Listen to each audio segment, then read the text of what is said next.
Caio, suas primeiras considerações, então, por favor. Bom, sou prefeito de registro, né? Vamos começar aí pelo óbvio, né? Ninguém deve ser condescendente com abuso de autoridade, especialmente quando há emprego de força excessiva ou prática de corrupção. Qualquer ilícito cometido por agentes do Estado deveria ser apurado e punido, né, com rigor e celeridade exemplares. Eu acho que isso é ponto pacífico aqui no debate. Mas a pergunta desse programa ela é muito capciosa, né, que é o seguinte: a polícia é muito violenta? Bom, é muita desonestidade intelectual responder essa pergunta fora do contexto da realidade brasileira, porque aqui a violência é generalizada. E os perigos a que são expostas as forças policiais extrapolam todos os limites razoáveis.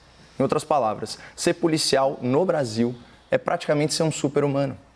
Quem você conhece que aceitaria subir um morro dominado por um poder paralelo que tiraniza e explora a população local? Quem que você conhece que se dispõe a encarar criminosos portando arma militar com pistola que chega a disparar sozinha? Quem você conhece que aceita deixar a família, deixar os filhos assustados em casa por 3 salários mínimos ao mês? Né?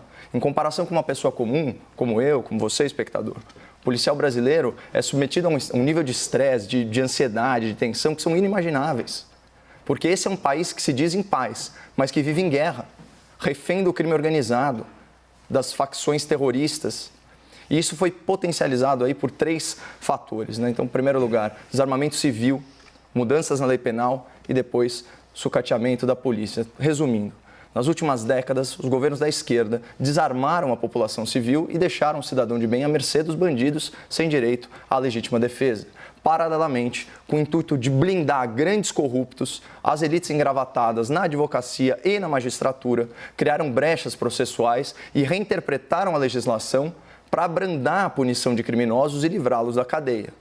Além disso, políticos, né, que andam de carro blindado e contam com escolta particular, optaram por desprestigiar a força policial, moral e financeiramente. O que vocês acham que aconteceu? Segundo o mapa da violência, 51 mil homicídios em 2003, foi o primeiro ano do governo Lula. Em 2016, o último ano do governo Dilma, esse número superou 7 mortes por hora. Saltou para 61.600 mortes. São 10.500 assassinatos a mais por ano, segundo o Fórum Brasileiro de Segurança Pública. Isso é o Brasil com a esquerda no poder. Governos tolerantes com o crime, né? E são tolerantes porque eles próprios, muitos deles, já pegaram em armas ou já assaltaram cofres privados e públicos para financiarem as suas causas ou as suas casas, né? Também sítio, triplex e por aí vai. Bom, o número de homicídios agora, em 2009, então, primeiro ano do atual governo, despencou para 41.600 mortes. Então, é isso mesmo, 20 mil assassinatos a menos que no último ano do PT no poder. Então, o que mudou tão drasticamente? Prestígio presidencial aos soldados, o respaldo à corporação militar, o recorde na apreensão de produtos do tráfico, o uso da Força Nacional intervindo em estados e, sim, o aumento da letalidade policial em confrontos com o crime organizado. Alguém tem dúvida que isso fez reduzir a criminalidade violenta? Mas solucionar esse caos na segurança pública, gestado pela esquerda brasileira, não é um desafio para uma eleição, é um desafio para uma geração. Enquanto isso, né, o cotidiano de milhares e milhares e milhares de policiais é o mesmo. Eles continuam submetidos aí a condições desumanas de trabalho, correndo riscos incalculáveis e recebendo em troca um salário bem modesto. E bem injusto, para falar a verdade. Assim como é injusta a cobertura parcial que a imprensa militante faz do trabalho da polícia. A mídia enviesada trata a exceção pela regra, né? Como eu posso generalizar que a polícia é violenta se apenas uma ínfima minoria se comporta assim? Se eu vier aqui falar que o Congresso de ontem era comprado ou que o STF de hoje é um tribunal autoritário, na hora eu vou ser acusado de generalização, né? Só que reparem que o percentual de políticos corruptos no Congresso ou de ministros arbitrários no STF é muito, mas muito maior que o percentual de policiais que cometeram algum tipo de violência com a população de bem.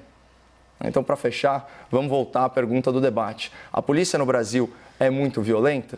Bom, entre civis e militares, o Brasil tem mais de 500 mil de policiais. Eu me recuso a rotular uma classe de heróis com base em indivíduos corrompidos. Se a ideia for essa, seria interessante a gente debater no futuro outras categorias profissionais, com base aí também em questionamentos generalizantes. Por exemplo, os políticos no Brasil são muito bandidos?